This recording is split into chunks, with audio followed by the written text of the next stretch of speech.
Okay, perfect, and welcome.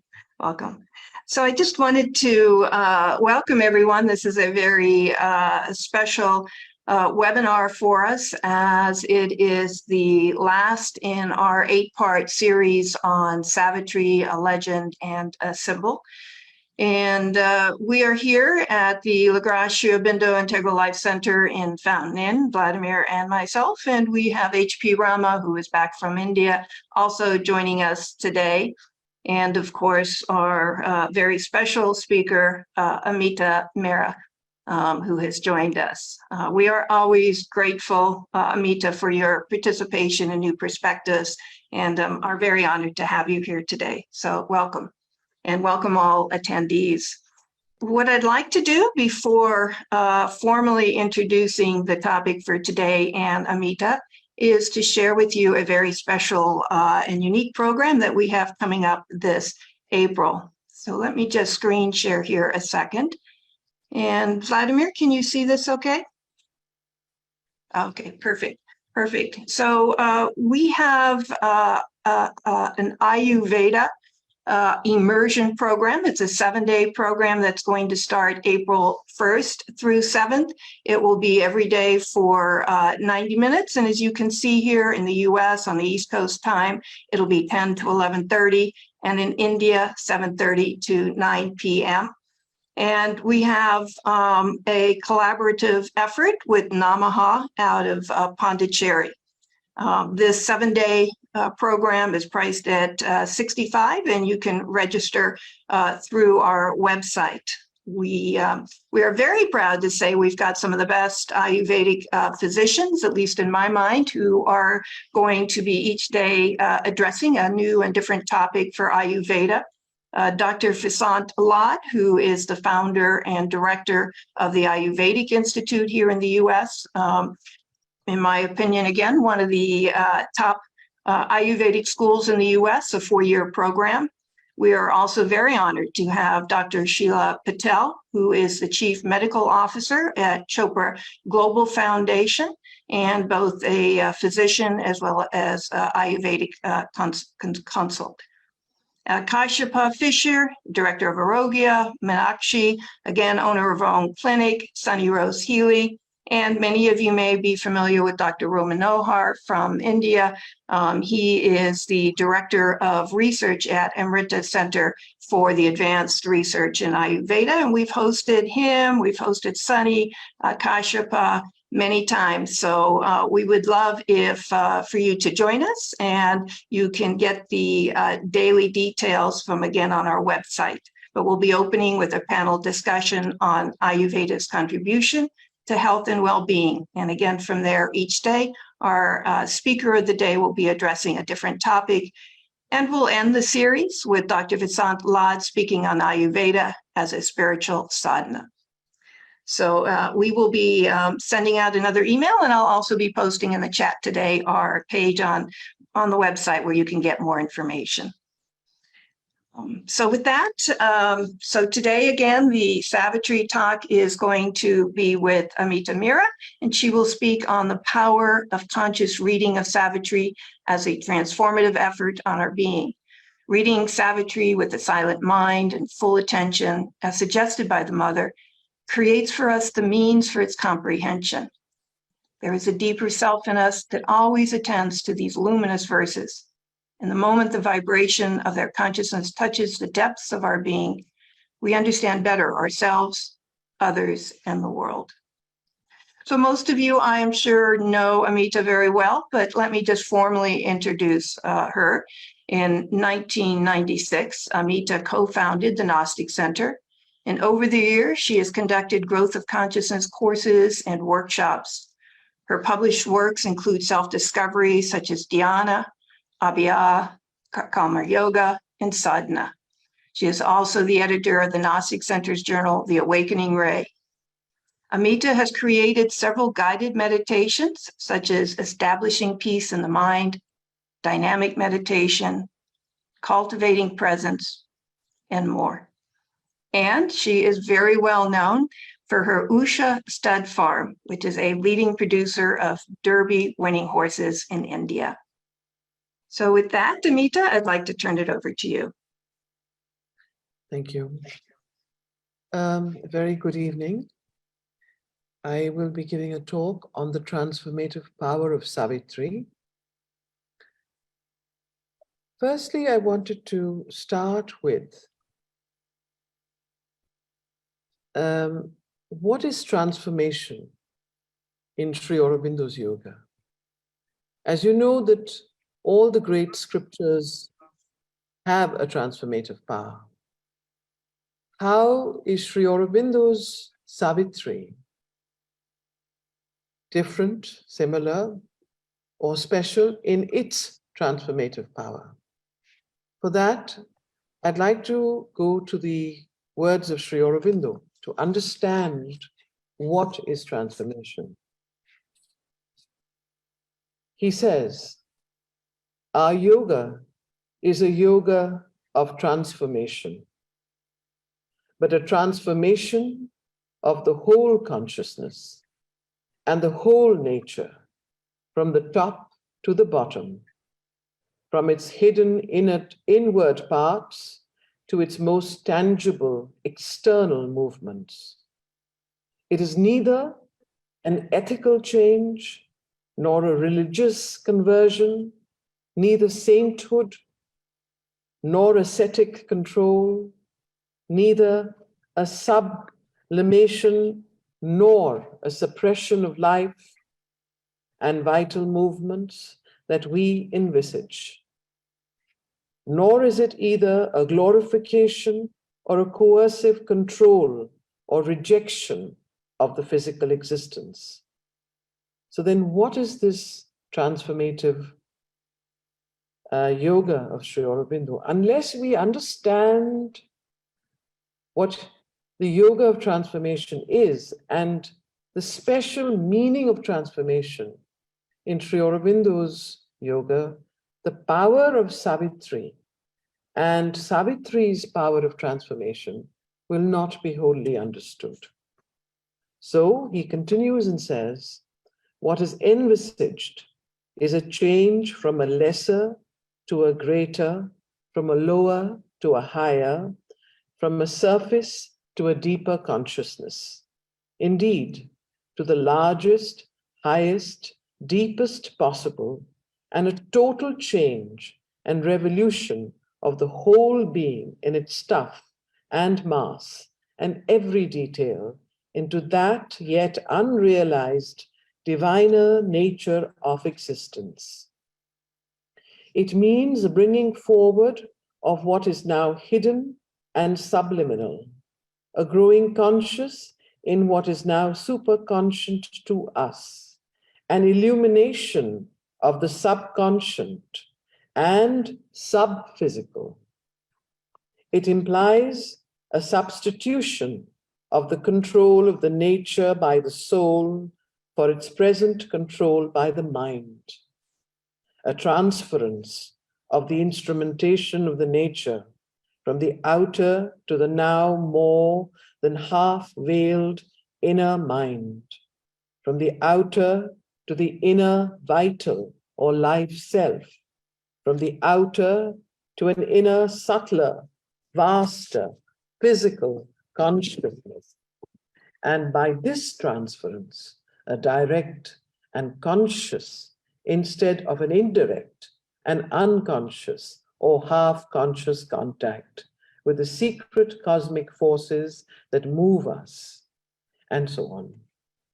He goes on then to say that this transformation cannot take place unless there is a descent of force into the human vessel.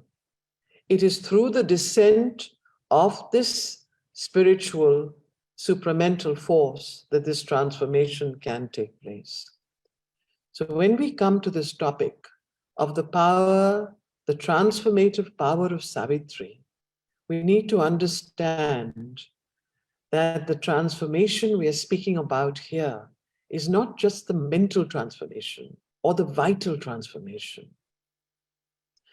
We are talking about the transformation of the cells of the body, the physical transformation. We're talking about what Sri Aurobindo has as its aim, the immortality of the body and of the mind and of the consciousness. So first, the substitution of the lower into the higher, the inner, the lower mind and the lower vital into the inner mind and inner vital and inner physical and subtler aspects. And then through the descent of this consciousness into a new consciousness, what he calls the consciousness of immortality. And that is where Savitri comes in. Because if you see the symbol, the allegory that Sri Aurobindo has used while writing Savitri, the story he's taken from the Mahabharata, you will see he's picked that story that talks about the conquest of death through the power of love. And if you look at the power of love in its detail, in its depth, you will see that it is love that has this supramental power of consciousness. It is love that is the binding glue of the universe. And that is why he uses this particular symbol and this particular story. Now, coming back to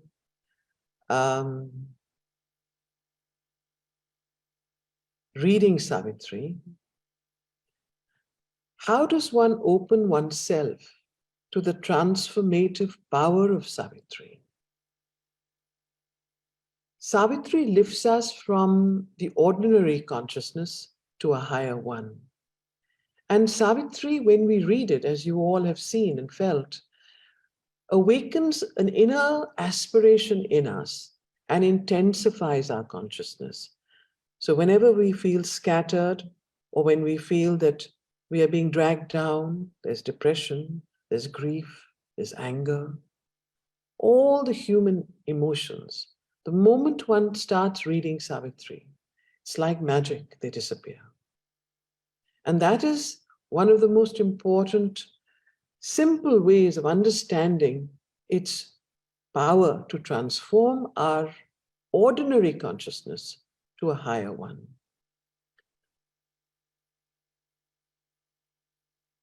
The mother says that if one is able to read Savitri with aspiration, with an aspiration for immortality, then the reading itself will serve as a guide to immortality. To read Savitri is indeed to practice yoga, spiritual concentration. One can find there, she says, all that is needed to realize the divine. Each step of yoga is noted in Savitri, including the secret of all yogas. Surely, she says, if one sincerely follows what is revealed here in each line, one will reach finally the transformation of the supramental yoga. Please note those words.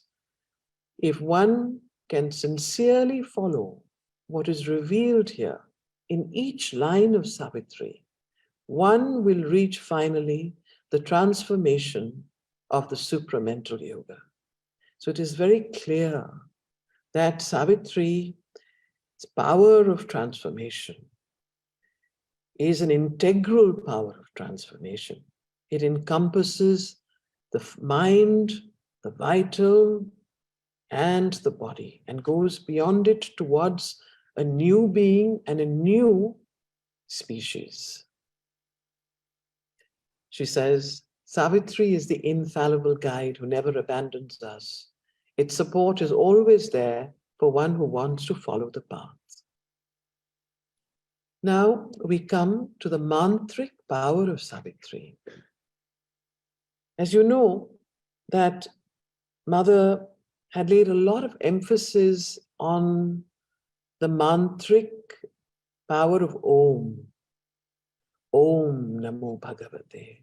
Everything, in fact, from the Vedas start with the word of Om. And A-U-M, Om, each one has a specific meaning.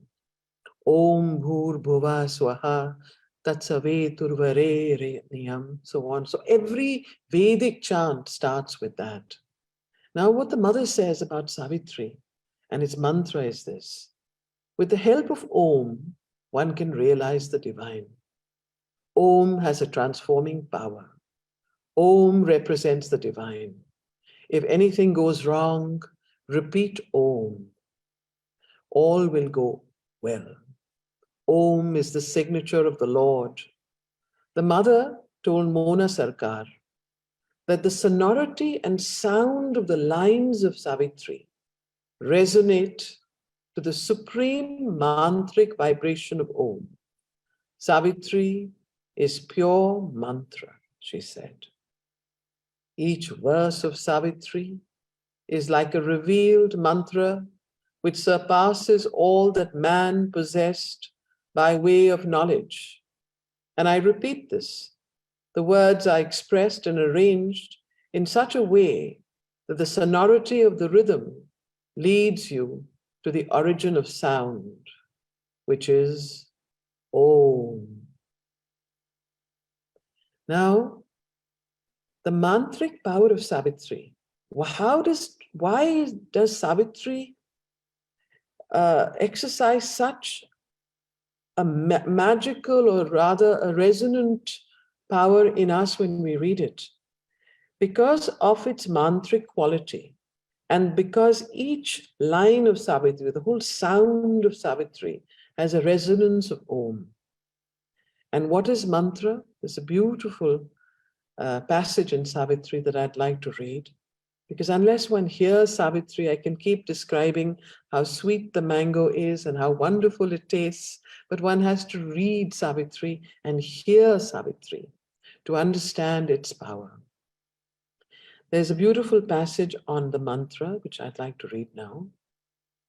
As when the mantra sinks in yoga's ear, its message enters stirring the blind brain and keeps in the dim, ignorant cells its sound. The hearer understands a form of words and, musing on the index thought it holds, he strives to read it with the laboring mind, but finds bright hints, not the embodied truth. Then, falling silent in himself to know, he meets the deeper listening of his soul. The word repeats itself in rhythmic strains. Thought, vision, feeling, sense, the body's self are seized unalterably, and he endures an ecstasy and an immortal change. He feels a wideness and becomes a power. All knowledge rushes on him like a sea, transmuted by the white spiritual ray. He walks in naked heavens of joy and calm, sees the God face and hears transcendent speech, and equal greatness in her life was sown.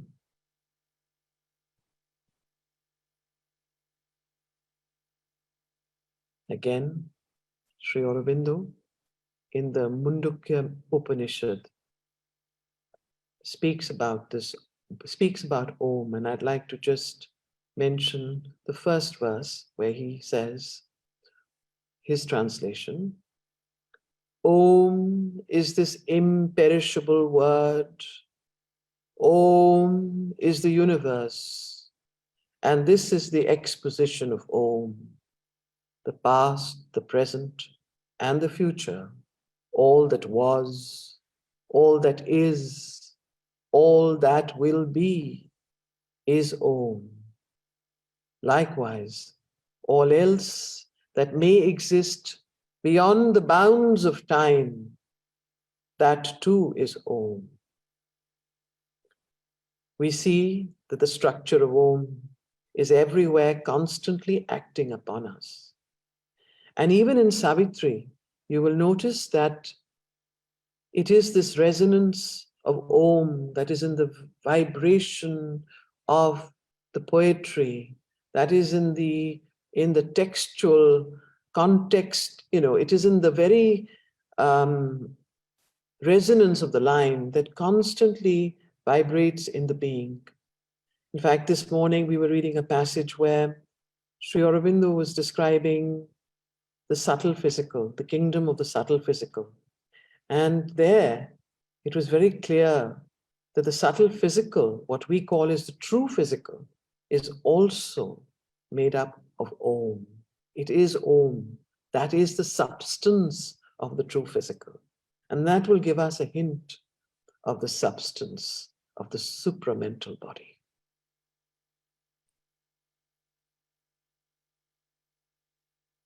The next aspect of Savitri that I'd like to touch on is the healing power of Savitri. Now, if what we are saying is true, then certainly Savitri can heal disease, can heal the physical body because of its great transformative power. In fact, when I was quite many years ago, it's about, I think, 25 to 28 years ago, I was with Amal Kiran, and in fact, it was Nirota who sent me to him and said, go and ask Amal about this passage. So I went to Amal Kiran and I asked him, Nirota sent me to ask you about what Sri Aurobindo told you about the healing power of Savitri. And he told me this, I used to correspond with Sri Aurobindo, and he would secretly send me passages of Savitri he was writing, that you know all about. He's written it in his letters. He asked Sri Aurobindo when he had a fracture, if passages from Savitri could help in healing. And Sri Aurobindo pointed to him some passages. He said, these passages have been written from the over-mental plane, and if you read them, they could help in healing your fracture. And he said that Amalda marked one such passage for me, which I will read out to you. And he said there are several passages like this, all over, scattered in Savitri, that have an immediate impact on the body. I myself had an experience because I had a very bad back once. And I remember that as I lay just listening to Savitri, I was unable to get up. I think it was a slip disc. And, I think it was 8 hours of listening to the recitation of Savitri over and over again. There was this golden light. I don't know where it came from, but I felt immediately that it sort of covered the whole being. And without any kind of medication or whatever it was, I got up and I was feeling much better. This was my experience. But of course, Amalda has his own, which is far more important. As you know, he had several fractures and he would read Savitri over and over again for them. So this is one passage that Amalda had marked.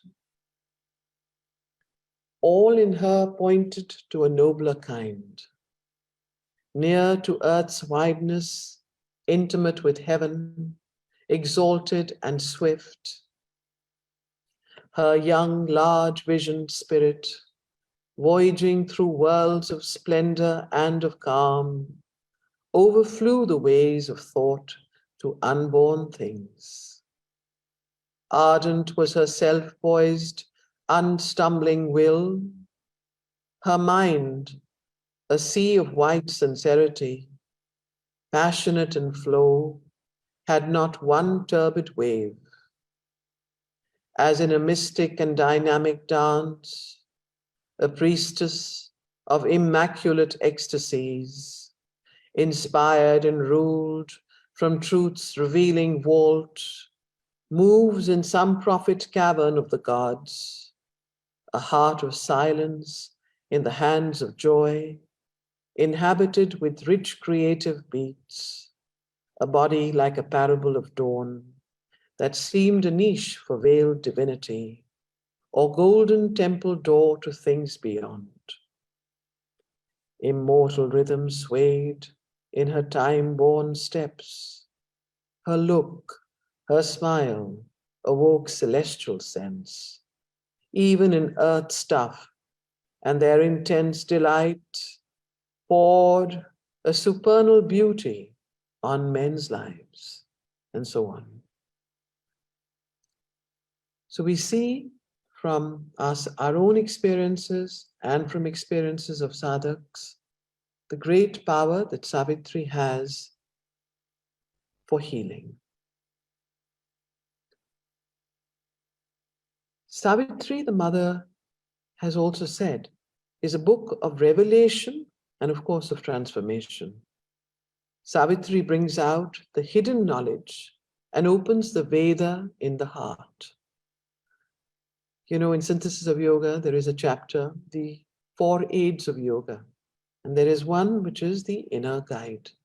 When the inner guide comes forward, the inner Veda opens, the truth is revealed from within. That is what can happen to us when we read Savitri. Our inner guide, the inner Veda opens up, because Savitri has that power of transformation and of experience that it begins to, the words are resonating, even if we are not conscious, even in our sleep, even when we are not reading Savitri, the time that we spend on Savitri, as the mother said, is never wasted, because it has a resonant power of mantra. It keeps repeating itself. And without one And without one even becoming or being conscious, it is opening up layers and layers of our being. Savitri is the Veda of the future, as we know. It is the supreme book of knowledge. It is the supreme book of yoga. The mother has said that everything is in Savitri, all the help, all the knowledge. Savitri is the infallible guide, and nothing else is required. Savitri creates within us the inner conditions required for receiving the highest spiritual experiences. Note this, Savitri creates within us the inner conditions required for receiving the highest spiritual experiences and developing new capacities. If one reads with a quiet aspiration, the power of the invocation creates a vibration in the body, a vibration in the cells of the mind and in the consciousness that brings forward a new consciousness, a new creation. It brings to the seeker new experiences, for example, even new capacities like the flow of poetry or the ability of clairaudience and intuition. That is the great gift of Savitri. The mother used to say, to live in the consciousness of Savitri is to do yoga. Reading Savitri keeps the consciousness at its highest level. Whenever one feels one has come down to an ordinary level, one word, one passage of Savitri is sufficient to uplift one from the ordinary consciousness.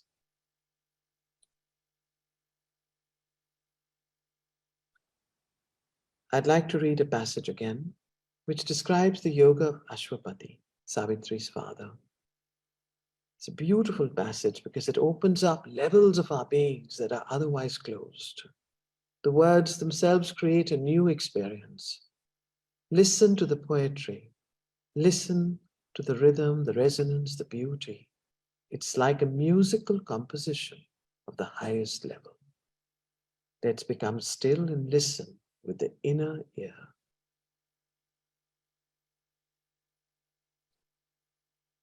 As so he grew into his larger self, humanity framed his movements less and less. A greater being saw a greater world.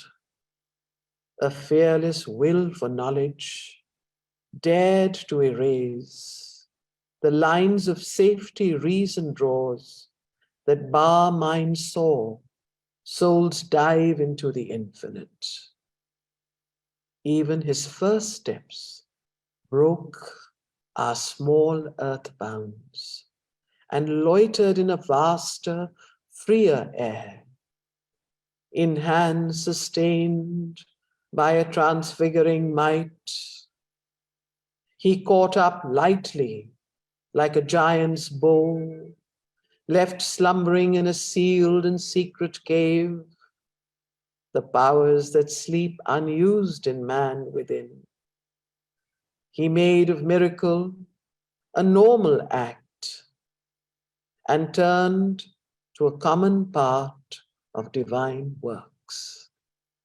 Magnificently natural at this height, efforts that would shatter the strength of mortal hearts, pursued in a royalty of mighty ease, aims too sublime for nature's daily will.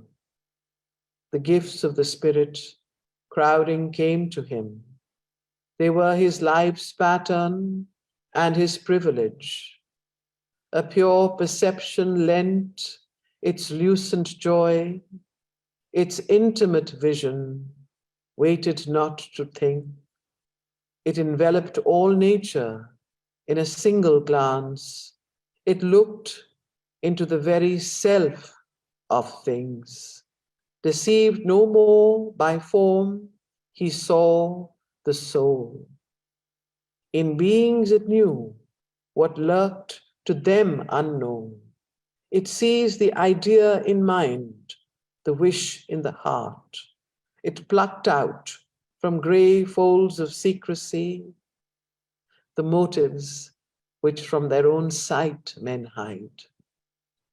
He felt the beating life in other men invade him with their happiness and their grief.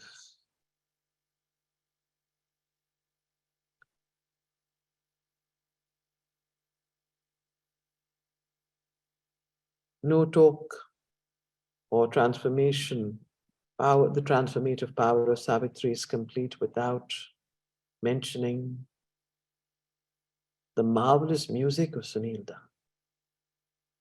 The music that mother had asked him to compose for Savitri. If in addition to listening to Savitri, one could hear that music with the words of the mother, absolutely transformative, exceptional. It is life-changing and uplifting, that music. In fact, I don't think I've heard such music in the world not been composed. This music is a music that perhaps will become the music of tomorrow, 100 years from today. We are very lucky to have that music with us. It is a great and a very, very important contribution and very much part of Savitri. I would like to end my talk today with a very important question that someone asked the mother. Mother, how does one read Savitri? What is the best way to read Savitri? And I'd like you to hear this in the mother's voice. I will play it. The mother replied. It does not matter if you do not understand Savitri, but read it always.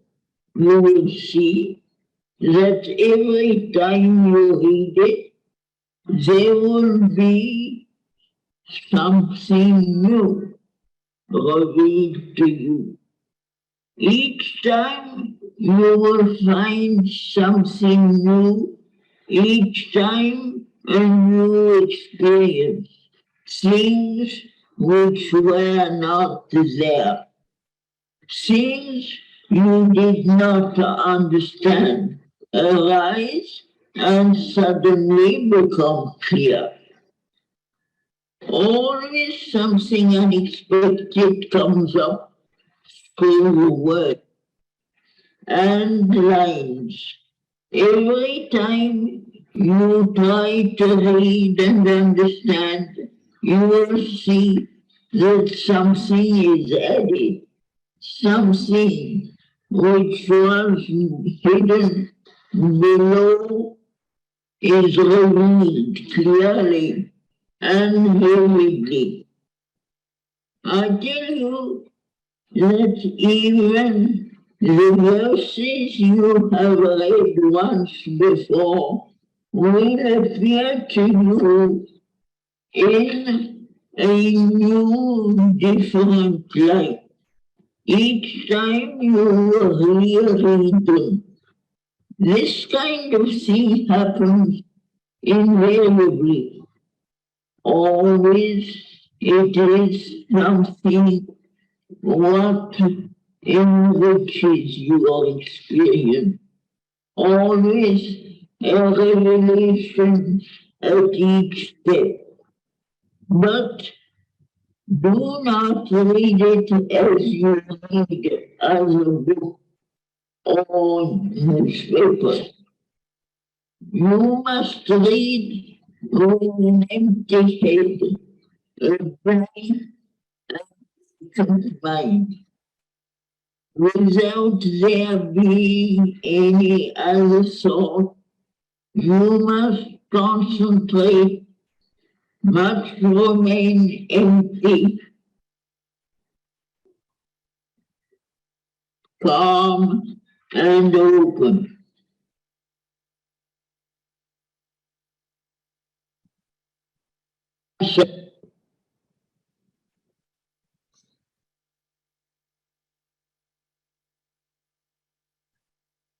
Thank you.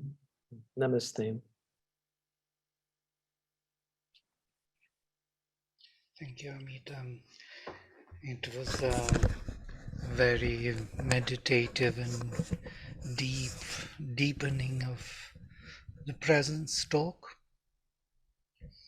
I was totally kind of taken by the embrace of this presence of Savitri in these verses and your voice and the silence behind it, emptying oneself to know, kind of becoming a vessel of the knowledge which is arriving.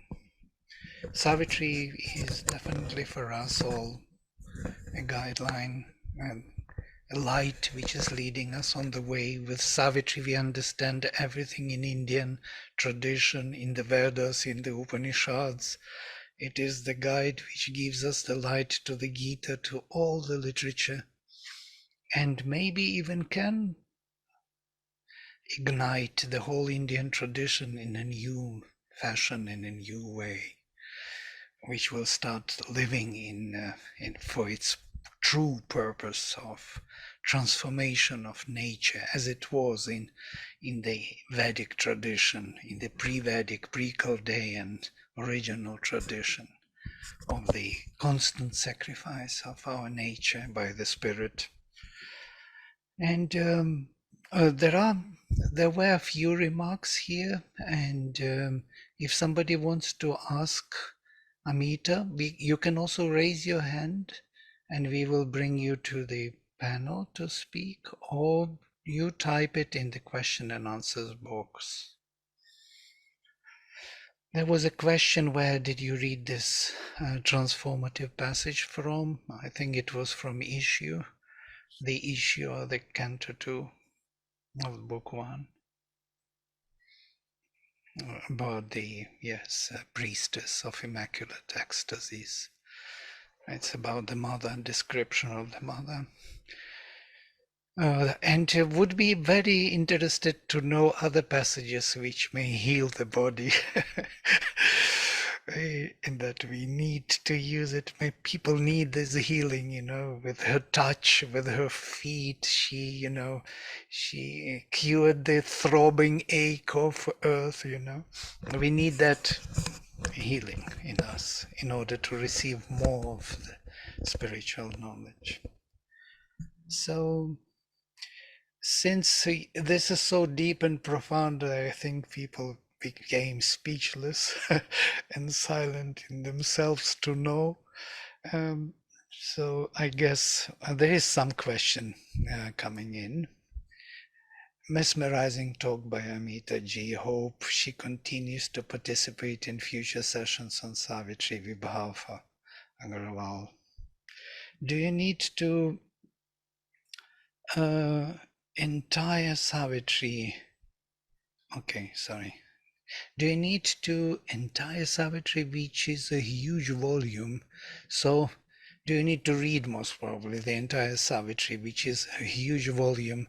So is there any synopsis, and how can one apply in work situation, in corporate place? Now that's quite a challenging question. Please unmute yourself, Amit.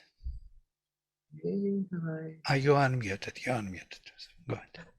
So one does not read the entire Savitri. The best way to begin is to concentrate for a moment on your aspiration. And then if you have something, like a paper knife or even your hand, to open Savitri to the page that it opens to and read that particular passage. I've often done that. And whenever I've had, a question or sometimes just an aspiration, I have found a lot of wisdom and guidance from that passage. So how do you apply Savitri to your corporate life? or to your work, to karma yoga, again, you know, if you deepen your consciousness by reading Savitri, you will find that you will get the right kind of guidance in your work. For example, often it happens that a particular line of Savitri pops up at a particular occasion or a particular moment in one's work to remind one of what one needs to do.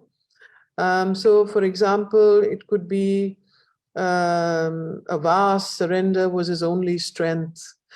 Just when you're trying to cling on to results and ways that things should happen, this line pops up in your consciousness. A vast surrender was his only strength. At that moment in time, your entire being, you can give in to. So the Savitri is a great mantra. And you know, if you read it, it will resonate and pop up. I don't know how else to say it. At moments when you most need it. And you know, there was another line that was popping up in my mind at a particular juncture, the motives that from themselves men hide. And I realized, you know, the biggest problem is not what are the motives of other people, but what are your motives when you're doing something. So, you know, why are you doing it? For what purpose? To be transparent to yourself. So I'm just giving you a few examples how it can be used in work and in your own life. Thank you. What are your favorite passages which you kind of for yourself could you share with us?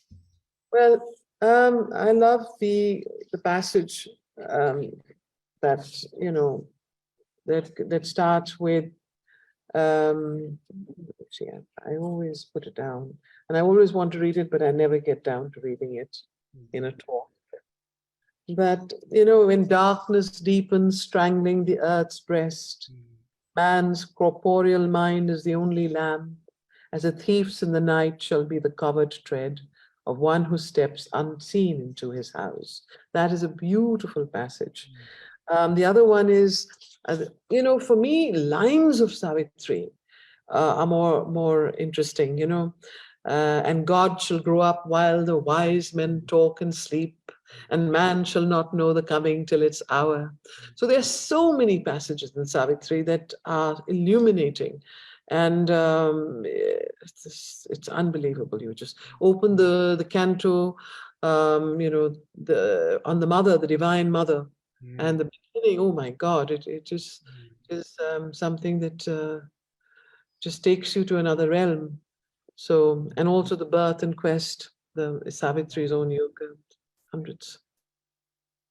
Yes, yes. So all the passages are very valuable for different times or different modalities or different kind of times in our journey.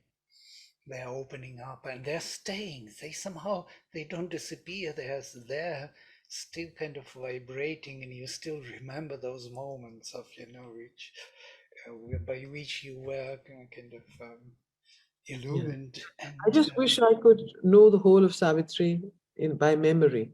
If I could just memorize it all, then that's all I would be doing is chanting Savitri all morning to evening inwardly. And of course, so many lines somehow are memorized automatically. But you know, I'm talking about passage. Some people have that great memory to memorize entire pages and cantos. So. right, people still ask about the healing passages. Can you just give them the pages or something? So you see, the one that Ameeta had mentioned to me, I'll tell you that one.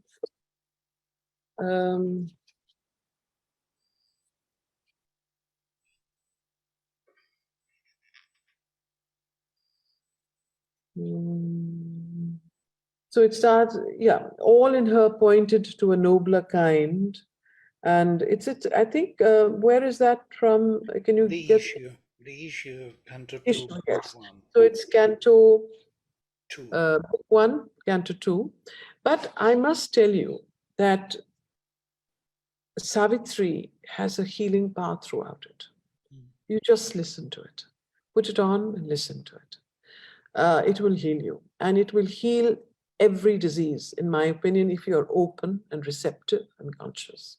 Of course, these were special ones written from the over-mental consciousness that Sri Aurobindo had mentioned to Amal Kiran, but I must tell you that there are many, many more.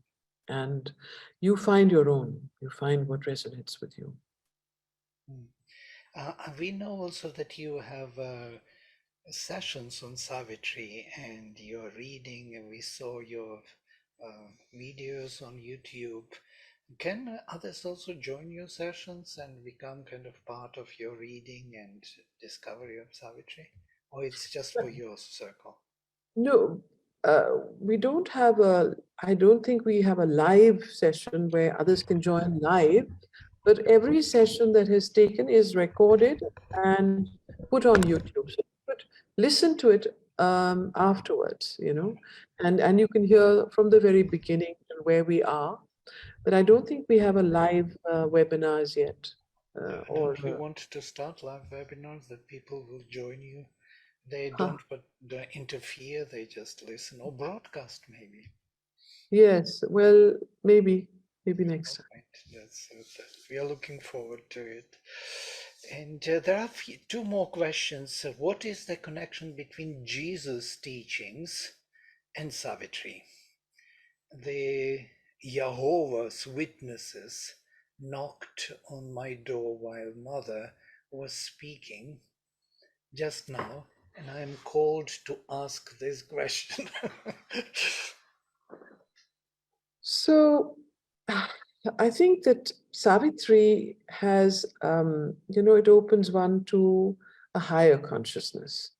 And if you are a practitioner, if you look at the consciousness of Jesus was very deeply resonating with the consciousness of love and compassion and charity. So I feel that they, at a particular level, these consciousnesses and these beings of higher light and higher vibrational beings will come to you as and when is required. You've heard of the Gnostic teachings and the Gnostics in Christianity, which is the mystic occult teaching of Christianity. And if you look at Sri Aurobindo's yoga, it is also has the word Gnostic in it, the Gnostic mind, the mind of light, the mind of a higher knowledge. And there are so many synergies and synchronicities that if you look for them, you will find them. Yes, absolutely. Gnosticism in the with Christian mystics, and also in any other tradition, there are many of them, like Kashmiri and Shaivism, also Abhinava Gupta, you will find so many. There are many. So I think when you touch that universal chord, you are in harmony with everything. Right. So I would have my own questions to you, of course, more because I'm interested to see. I was working in Savitri Bhavan long ago and was editing Shraddhavan's readings and Nirod's readings. Was also kind of visiting him and recording him in his room because we didn't have all the cantos, so we needed to finish the whole project. And once he asked me also, do you understand Savitri? And I said, yes, I do. And I said, I don't. Very much. From that time on, I thought, better I don't come with my understanding forward. Because the understanding is so much deeper. I remember with Shraddhavan, we watched, we created films with Mother's voice and Huta's paintings, which I want to ask you about also, Huta's paintings. We made this passage today for people to join with mantra by Joy. And we watched, and I saw from the first canto that we misunderstood totally everything, that it is something else altogether. And it was such a powerful experience that I asked Shraddhavan. Shraddhavan told me, I also saw that, that whatever we understood was not that. simply not that, not just additional. So such a revelation can happen. And I'm sure it's not the end of the story. So what do you think about Huta's paintings? I find them, every time I see them, the more I see them, the more I'm able to understand what Mother said about them, that you have to go beyond them. They are a gateway to the subtler presences that are behind the painting. And what really strikes me about Huta's paintings, if you notice the beings of light, they all have this white little, bindi here, like it's the third eye. And if you penetrate and if you concentrate and you just go within there, you actually enter into another dimension where the painting transforms from one that to the outer eye looks ordinary, which to the inner eye looks extraordinarily beautiful. And the more one goes within, the more one goes deeper, the more one discovers the beauty, the utter beauty of those paintings, which to my outer eye is not visible. I'm totally with you, because when we enlarge them, they are very small paintings, but when we enlarged them, we saw so many more things hidden behind those, kind of colors. You could see the details which you would not expect. Maybe we thought it is impossible, but it was there. It was visibly there. When you were showing me those, because you'd enlarge them, the eyes, you could just go deeper and deeper. They were not painted eyes. They were real presences. Right. Those striking pictures of Savitri, they are really overwhelming. Yeah? They are taking you into those deep eyes, that deep look. So, thank you so much for your attending to this session of Savitri, and it's such a beautiful conclusion of the whole series in this. We are looking forward to meet with you again and maybe to join you in your broadcast, in your reading and explanations. We have also several ongoing study groups with Narad constantly. He calls it Savitri Sunday. It's such a beautiful name. You have also Savitri Sunday, most probably, on Sundays. Saturday. Saturdays. Saturday. So thanks a lot, and namaste. Thank you. Thank you so much, Ameeta. Thank you. Lovely. Bye. Namaste. You're muted. Thank HP. you. Thank you. Thank you, Namaji. Thank you.